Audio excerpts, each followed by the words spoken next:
नक्सल क्षेत्र की बेटियां घर की दहलीज पार कर देश की सुरक्षा के लिए निकली ट्रेनिंग पर। बॉर्डर पर दुश्मनों से लेंगी लोहा। नमस्कार, मैं हूं ईशा नेगी और आप देख रहे हैं न्यूज हॉकर्स। गया जिला के इमामगंज नक्सल प्रभावित रहा है, लेकिन वक्त के साथ अब यहां नक्सली गतिविधियां थोड़ी कमजोर पड़ने लगी है। एक समय था जब यहां नक्सलियों की बंदूक की गूंज से इलाके के लोग सहमे रहते थे। शाम ढलते ही घर से निकलना कोई मुनासिब नहीं समझता था। घर की बेटियों को दरवाजे से बाहर पांव रखने में डर लगता था, लेकिन अब इस इलाके की कई बेटियों के हौसले ने अब पुरानी तस्वीर बदल कर रख दी है। पहली बार सेना में जाकर बेटियों ने इतिहास रच दिया। वहीं शुक्रवार को चयनित हुई 3 बेटियां और 2 बेटे ने प्रशिक्षण प्राप्त करने के लिए घर की दहलीज पार कर देश की सुरक्षा के लिए निकल गए हैं। इस दौरान मंजीत फिजिकल एकेडमी के द्वारा प्रशिक्षण के लिए जाने से पूर्व सभी छात्र और छात्राओं को फूलों की माला पहनाकर उनका उत्साह के साथ विदा किया गया और सभी को निष्ठापूर्वक कार्य करने की शपथ दिलाई गई। आपको ये भी बता दें कि जिन गांव की बेटियों को चयनित किया गया है, वो बेटियां कभी घर की आंगन की 4 दीवारी पार करने से भी डरती थी। उनके इस डर के पीछे उनके माता पिता थे। अपनी बेटियों को घर से बाहर जाने देने में जो डरते थे,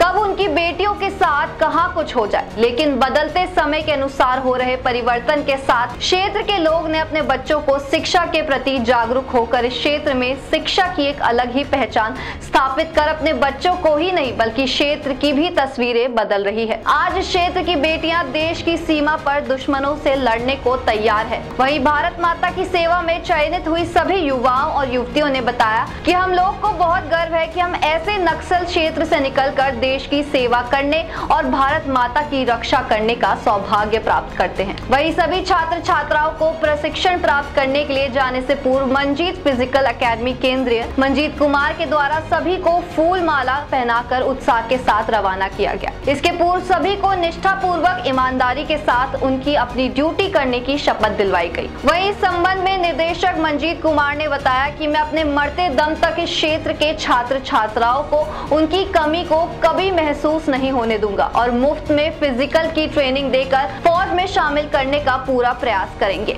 आज हमारे यहाँ से 8 बच्चों का सिलेक्शन हुआ है, आगे भी प्रयास जारी रहेगा। इस तरह की देश भावना से हमारे दिल को सुकून मिलता है।